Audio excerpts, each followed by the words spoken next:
Medicine Made Simple. Powered by Glen Eagles Hospitals. What is the cause? ये क्यों होता है आईबीडी सर पेशेंट्स को?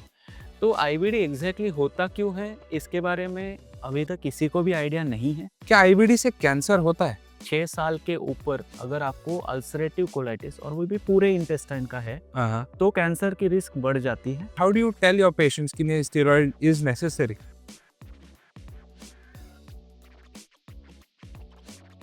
नमस्कार, मेरा नाम डॉक्टर शमशेर सिंह चौहान है and welcome to another episode of guts and glory, the medical podcast on common gastro issues. आज हम एक ऐसी बीमारी के बारे में बात करने वाले हैं जो अगर मैं कहूँ 15 से 20 साल पहले was unheard of या उसे डायग्नोस करना was very difficult, but in the last few years इसके काफ़ी केसेस आ रहे हैं। मैं बात कर रहा हूँ IBD या Inflammatory Bowel Disease. And who better to talk about it than Dr. Harshad Joshi? Dr. Harshad Joshi is a senior consultant gastroenterologist at Glen Eagles Hospital, and he's a specialist in this field, having worked in various countries like Amsterdam, Italy, Canada. Dr. Joshi, welcome to the show, sir. Thank you Shamsher. So, sir, in your practice, आप काफ़ी patients दिन भर में देखते हैं। ऐसे कितने patients होते हैं IBD के जो आपके क्लिनिक में हर हफ्ते आते हैं? तो ऐसे शमशेर बताना बहुत मुश्किल है, क्योंकि जो पेशेंट्स आते हैं ऑब्वियसली वो डायग्नोसिस लेके तो आते नहीं हैं जी। एंड जो आईबीडी है या इन्फ्लेमेटरी बाउल डिसीज़ है, इसमें सबसे मिस्टेकन या फिर मैं बोलूँगा सिमिलर देखने वाली बीमारी है, जिसे काफ़ी लोग समझते हैं कि उनको वो बीमारी है, वो है इरिटेबल बाउल सिंड्रोम। राइट। तो पेशेंट जो आते हैं वो आते हैं कि मुझे डायरिया हो रहा है या पेट में दुख रहा है, and it is commonly mistaken as irritable bowel syndrome. But specific अगर आप पूछोगे तो उसमें से करीबन 10 से 15% के लोग जो रहते हैं उनमें एक्चुअली इन्फ्लेमेटरी बाउल डिजीज़ रहता है। वो कई टाइम तक, कई महीनों तक ऐसे चलते रहते हैं कि मुझे IBS है, एंड कई पेशेंट तो कॉम्प्लिकेशन लेके हमारे पास आते हैं। ओह, ओके। सो ये IBD होता क्या है सर? क्या आप हमारे व्यूअर्स को बताएंगे कि एग्जैक्टली IBD क्या होता है?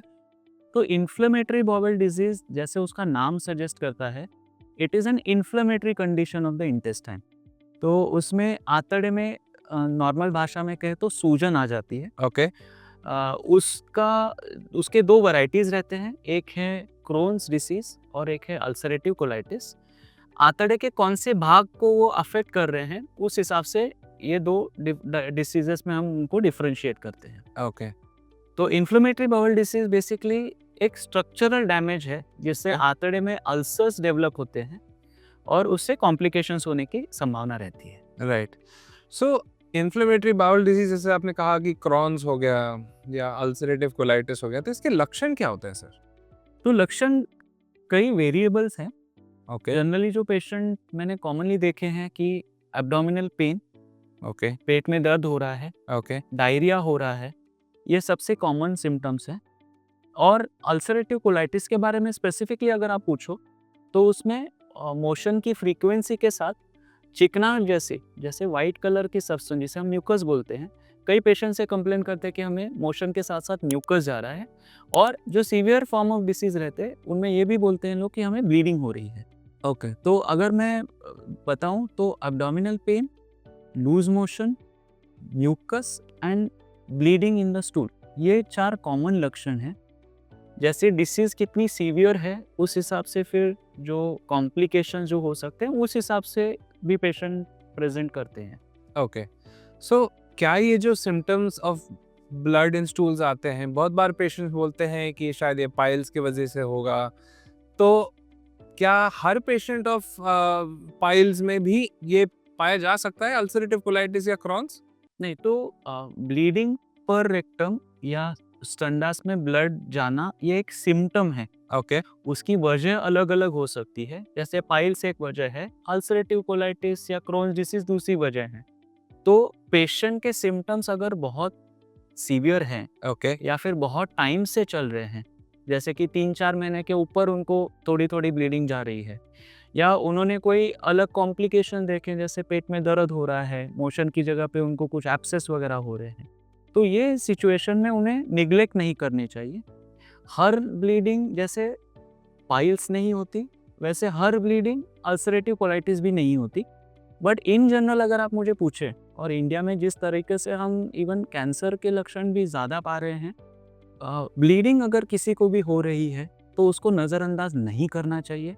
वो सिंपल से सिंपल पाइल्स भी हो सकती है या सबसे खतरनाक जो कैंसर जैसी बीमारी भी हो सकती है। तो मेरा ये डेफिनेटली सजेशन हमेशा सब पेशेंट्स में रहता है कि ब्लीडिंग है तो निग्लेक्ट नहीं करिए, आपके गैस्ट्रोएंटरोलॉजिस्ट से मिलिए। एटलीस्ट बेसिक स्टूल टेस्ट है या फिर कोलोनोस्कोपी है, जिससे हमें एग्जैक्ट अंदाज़ा आ सकता है कि क्या तकलीफ है, वो देख लेना चाहिए। Right sir. सो जैसे आपकी प्रैक्टिस में आपने देखा है, आई थिंक 10-15 ईयर्स पहले आईबीडी इतना नहीं दिखाया जाता था, या इवन एज अ गैस्ट्रोएंटरोलॉजिस्ट इसे डायग्नोस करना भी एक टास्क था, एक डिफिकल्टी थी। Yes. But in the recent years हम इसको काफ़ी कॉमनली देख रहे हैं in our patients. So what is the cause, ये क्यों होता है आईबीडी सर पेशेंट्स को? तो आईबीडी एग्जैक्टली होता क्यों है, इसके बारे में अभी तक किसी को भी आइडिया नहीं है। ये एक इन्फ्लेमेटरी कंडीशन है। इसमें होता यह है कि आपकी बॉडी की जो इम्यून सिस्टम है या जो प्रतिरोध शक्ति हम बोलते हैं जी, वो बढ़ जाती है। ओके, उसके वजह से आपके जो इम्यूनिटी के सेल्स हैं वो आपके ऊपर अटैक करने लगते हैं, और जिस वजह से इंटेस्टाइन में अल्सर्स डेवलप होते हैं। ओके, सो जो पहले आपने बरोबर बताया कि जो पहले के टाइम में जब भी हम लोग एमबीबीएस में थे या मेडिसिन कर रहे थे, राइट, तो इंडिया में IBD was really unheard of. Generally दो चीज़ें बोली जाती थी कि ये अमीबिक कोलाइटिस है। अभी भी कई सारे जो बुजुर्ग लोग रहते हैं उनको लगता है कि कोई भी loose motion is amoebic colitis. और दूसरी एक बीमारी थी जो टीबी है और ट्यूबरक्यूलोसिस है या Right. क्षय रोग जो हम बोलते हैं। राइट, तो टीबी काफ़ी कॉमन था उस दिनों में, लेकिन शायद मुझे ये लगता है कि इम्प्रूवमेंट इन लाइफस्टाइल के वजह से टीबी में, और ऑब्वियसली आप डिटेक्ट कर सकते हो, इफ़ेक्टिव ट्रीटमेंट्स अवेलेबल थी, इसके लिए हम देख रहे हैं कि टीबी काफ़ी इम्प्रूव हो रहा है, या टीबी के पेशेंट शायद कम पाया जा रहा है। नहीं दिखते हैं। बट सेम फैक्टर कि जैसे इम्यूनिटी ओवर एक्टिव होती है, इसका एक वजह बताया गया कि बहुत ज़्यादा प्रोसेस्ड फूड खाना। ओके, जैसे कि आजकल की जनरेशन आप देखो तो पिज़्ज़ा है, बर्गर है, right, processed and ultra processed food. Right, तो इसका ज़्यादा सेवन करने की वजह से आईबीडी बढ़ती है, क्योंकि इंटेस्टाइन के बैक्टीरिया चेंज हो जाते हैं, उसके वजह से इम्यूनिटी ओवर एक्टिव हो जाती है, and that causes the damage. Right. So I would like to tell my viewers कि जो हमारे पेरेंट्स हमें कहते थे कि बाहर का खाने से पेट खराब होगा, तो yes, doctor Joshi is validating that point that बाहर के खाने से in the long run IBD हो सकता है। सो सर, अभी आपने बताया कि it's like an auto immune disease, कि अपनी इम्यूनिटी खुद को, हमारे इंटेस्टाइन को तकलीफ दे रही है, and that's why the symptoms come. तो इसे डायग्नोस कैसे करें सर? तो इसे डायग्नोस करने का सबसे बढ़िया जो टेस्ट है वो है कोलोनोस्कोपी, क्योंकि जैसे हमने बताया है इंटेस्टाइन की प्रॉब्लम है, और इंटेस्टाइन को देखने की सबसे बढ़िया टेस्ट है कोलोनोस्कोपी, जिसमें हम एक दूरबीन का इस्तेमाल करके मोशन की जगह से हम अंदर जाके पूरी आंतड़ी को देख लेते हैं। जी, अगर ये डिसीज़ छोटी आंतड़ी में हम सस्पेक्ट कर रहे हैं कि छोटी इंटेस्टाइन इन्वॉल्व है, तो उसके लिए भी एंटेरोस्कोपी, या जिसमें हम छोटी आंत के अंदर जाके देख सकें, टेस्ट ले सकें, ऐसी चीज़ें अवेलेबल हैं। राइट, नॉन इन्वेजिव टेस्ट जैसे कि कैप्सूल एंडोस्कोपी वगैरह हैं, जिससे भी इसके बारे में अंदाज़ा लगाया जा सकता है, लेकिन ये बिना डॉक्टर के सलाह के नहीं करनी चाहिए। जी बिल्कुल। और आजकल कई नॉन इन्वेजिव टेस्ट भी अवेलेबल हैं, जैसे कि स्टूल कैलप्रोटेक्टिन। ओके, तो ये जो टेस्ट है वो स्टूल में इन्फ्लेमेशन के लक्षण है कि नहीं, ये जानने वाली टेस्ट है। और इस चीज़ का और इस टेस्ट का हम इस्तेमाल उसमें करते हैं कि हम जब भी irritable bowel syndrome and inflammatory bowel disease, इनको अगर हम सेपरेट करना चाहते हैं, डिफ्रेंशिएट करना चाहते हैं, इसमें ये टेस्ट का काफ़ी इस्तेमाल होता है। ओके, तो कई सारे टेस्ट्स अवेलेबल है। हाँ, सीटी स्कैन है, एमआरआई है, जिससे हम स्मॉल इंटेस्टाइन को अच्छी तरीके से जान सकते हैं। ये भी टेस्ट अवेलेबल हैं, बट जैसे पेशेंट है उस हिसाब से हम डिसाइड करते हैं कि कौन सी टेस्ट बढ़िया रहेगी। Right. So it's always a patient centric approach. Patient एक अगर मैं आपसे कहूँ to the viewers that it's not one stop shop, पे हर पेशेंट अलग होता है। जैसे हमारे हाथ की 5 उंगलियां में से हर उंगली अलग है, वैसे हमारे जो पेशेंट्स होते हैं आईबीडी के, every patient is different and requires a different set of investigations उनकी ट्रीटमेंट के लिए। सो सर, क्या ये फैमिलीज में भी देखा जाता है? तो फैमिलीज में अगर आप देखोगे तो क्रोन्स डिसीज देखा जाता है, ओके, बट वो भी हर फैमिली मेंबर में नहीं होता है। राइट, अगर दोनों पेरेंट्स को क्रोन्स डिसीज है या इन्फ्लेमेटरी बाउल डिजीज है, तो उसके नेक्स्ट जनरेशन में आईबीडी होने की पॉसिबिलिटी बढ़ जाती है, लेकिन Right. 100% नहीं रहती है।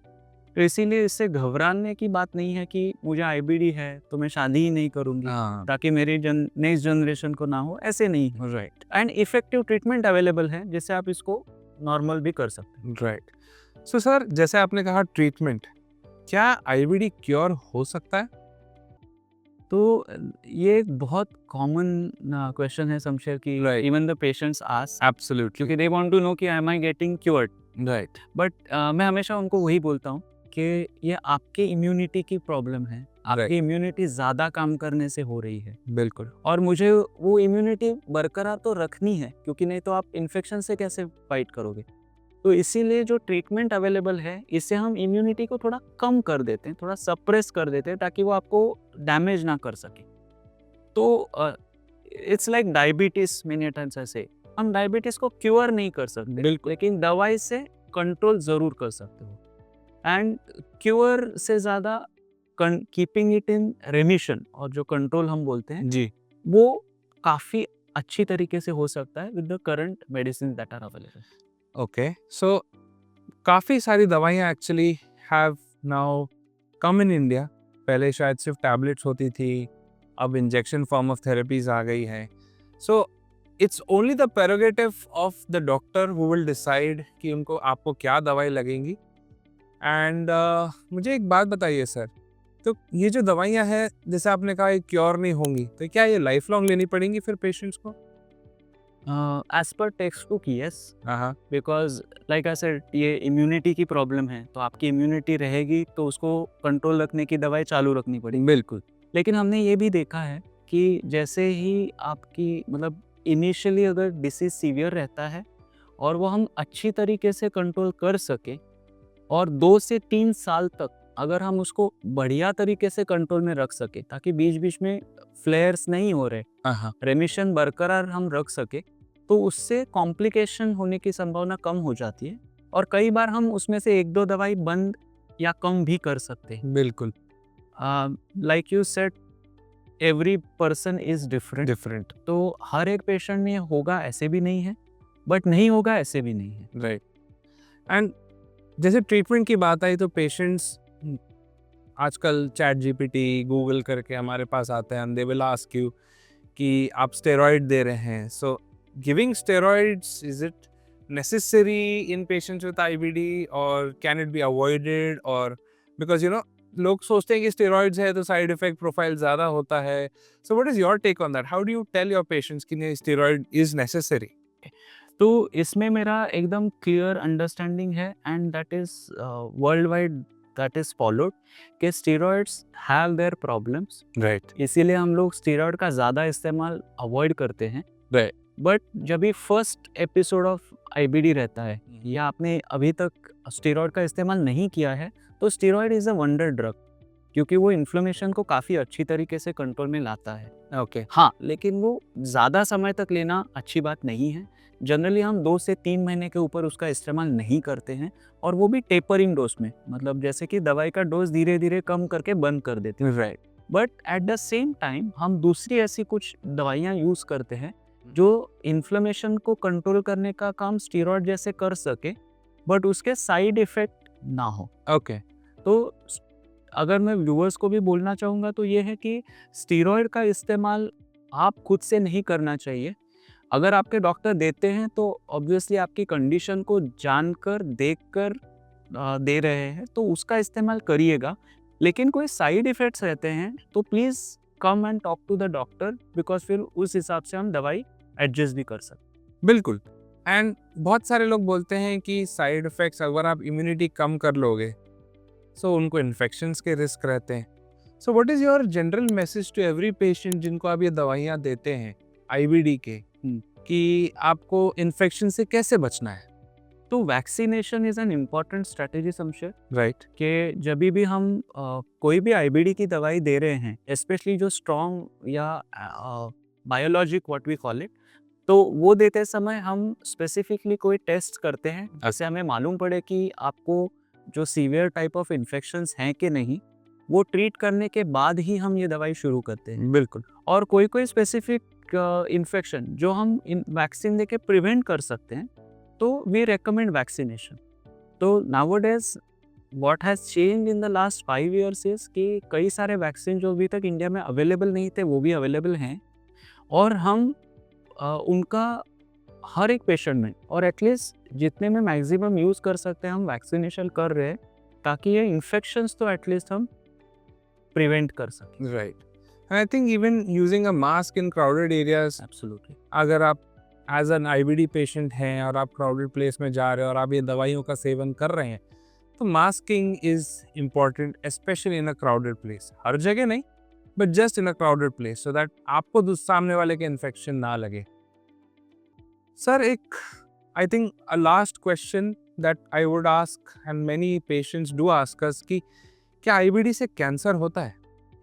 तो IBD अगर बहुत टाइम से है, मतलब इंडियन गाइडलाइंस के हिसाब से देखे जाए तो 6 साल के ऊपर अगर आपको अल्सरेटिव कोलाइटिस और वो भी पूरे इंटेस्टाइन का है, तो कैंसर की रिस्क बढ़ जाती है। ओके। अगर डिजीज अच्छी तरीके से कंट्रोल में नहीं किया है and it is an active inflammation, तो उससे कैंसर की रिस्क बढ़ जाती है। ओके।